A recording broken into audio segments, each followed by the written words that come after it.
Assalamualaikum warahmatullahi wabarakatuh.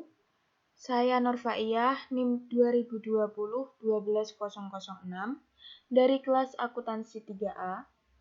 Di sini saya akan menjelaskan materi tentang komunikasi lisan. Bahasa adalah sistem simbol yang paling banyak digunakan di dalam komunikasi antar manusia sehari-hari. Oleh karena itu, keterampilan komunikasi lisan dan komunikasi tulisan sangatlah penting. Komunikasi lisan tulisan. Manusia lebih banyak melakukan komunikasi lisan dibandingkan menggunakan komunikasi tulisan. Komunikasi, cara menyampaikannya lebih membangkitkan dibandingkan dengan menerima. Berikut adalah tabel urutan perilaku membangkitkan. Yang pertama berbicara, kedua menulis, ketiga mendengarkan, dan keempat membaca.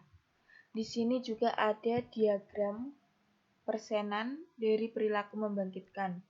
Berbicara 16%, membaca 17%, menulis 14%, dan mendengarkan 53%.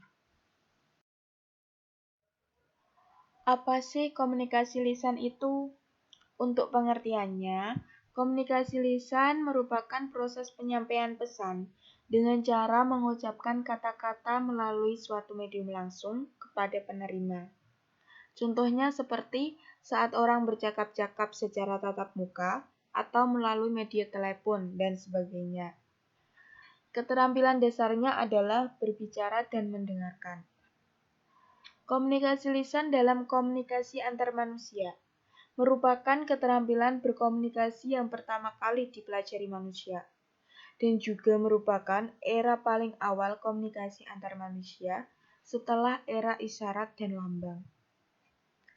Komunikasi lisan sangat berperan dalam kehidupan manusia sejak masa tradisi retorika di Yunani hingga masa pemanfaatan bagi kampanye politik. Berbicara efektif. Pembicaraan harus dapat didengar dan dipahami dengan baik dan benar maknanya oleh penerima. Melatih berbicara sering sulit itu dikarenakan yang pertama, manusia tidak memiliki alat khusus untuk bicara yang bisa dilatih secara fisik. Yang kedua, kata-kata yang dilontarkan langsung hilang di udara. Untuk jenis-jenis berbicara efektif dibagi menjadi 5 golongan, yaitu yang pertama berdasarkan peristiwa khusus. Contohnya, pidato presentasi, penyambutan, pidato perpisahan, berisi kata-kata perpisahan. Yang kedua, berdasarkan jumlah penyimak, yaitu berbicara antar pribadi atau empat mata, berbicara dalam kelompok kecil, berbicara dalam kelompok besar atau massa.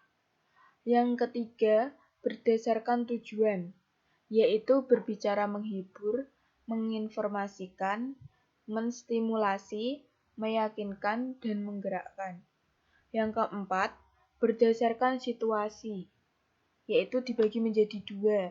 1. Berbicara informal, contohnya tukar pengalaman, percakapan, menyampaikan berita, menyampaikan pengumuman, bertelepon, dan sebagainya. Yang kedua, berbicara formal, contohnya perencanaan dan penilaian, ceramah, interview, prosedur parlementer, dan bercerita. Yang terakhir berdasarkan metode penyampaian, juga dibagi menjadi 4. Yang pertama penyampaian secara mendadak atau impromptu.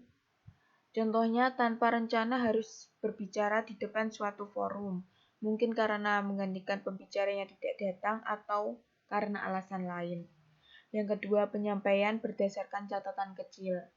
Yang ketiga, penyampaian berdasarkan hafalan.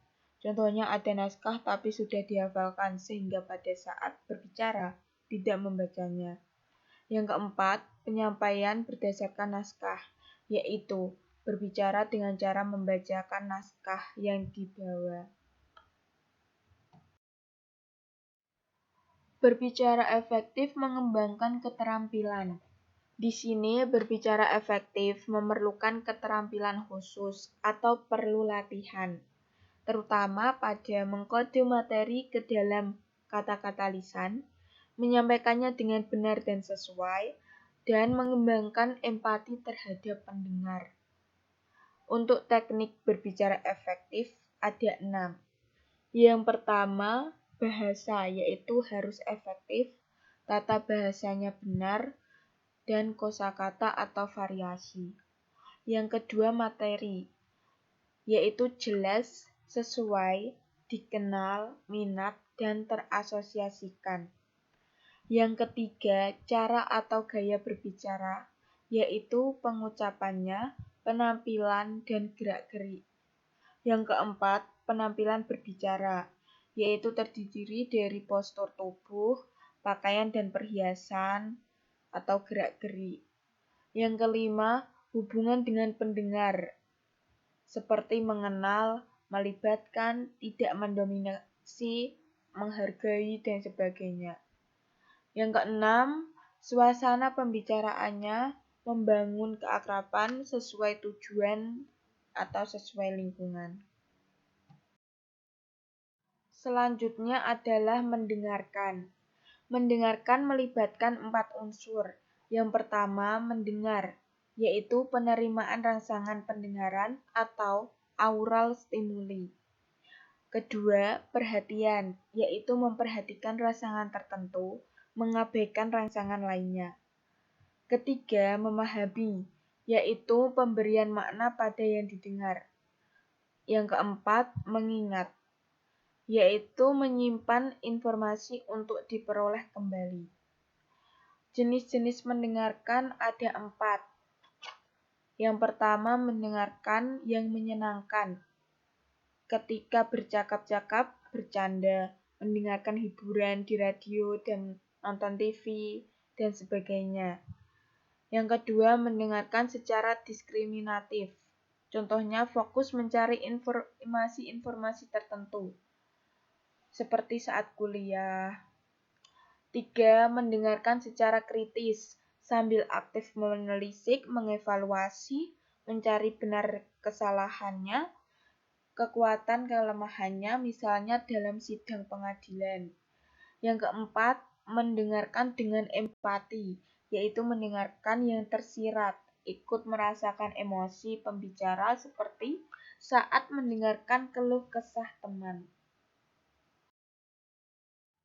Ada beberapa hambatan dalam mendengarkan. 1. Sibuk dengan diri sendiri, yaitu sibuk hal lain yang tidak berhubungan, seperti memainkan rambut, menggambar, dan sebagainya. 2. Sibuk dengan urusan eksternal, yaitu memikirkan yang tidak ada di tempat mendengarkan, atau melamun. 3. Mempertajam, yaitu hanya memperhatikan hal-hal tertentu. 4. Asimilasi, yaitu merekonstruksi yang didengar sesuai sikap, prasangka, kebutuhan, dan nilai-nilai sendiri. 5. Faktor kawan atau lawan, yaitu mendistorsi pesan karena sikap kepada pembicara. 6. Mendengar yang diharapkan, yaitu mengasosiasikan yang didengar dengan sikap yang sudah terbentuk. Untuk mengefektifkan mendengarkan. 1. Mendengarkan partisipatif dan pasif. 2. Mendengarkan secara empatik dan objektif. 3. Mendengarkan tanpa menilai dan mendengarkan secara kritis. Dan yang terakhir, 4. Mendengarkan secara dangkal dan secara dalam. Sekian dan terima kasih. Semoga video ini bermanfaat untuk kalian semua yang menonton. Wassalamualaikum warahmatullahi wabarakatuh.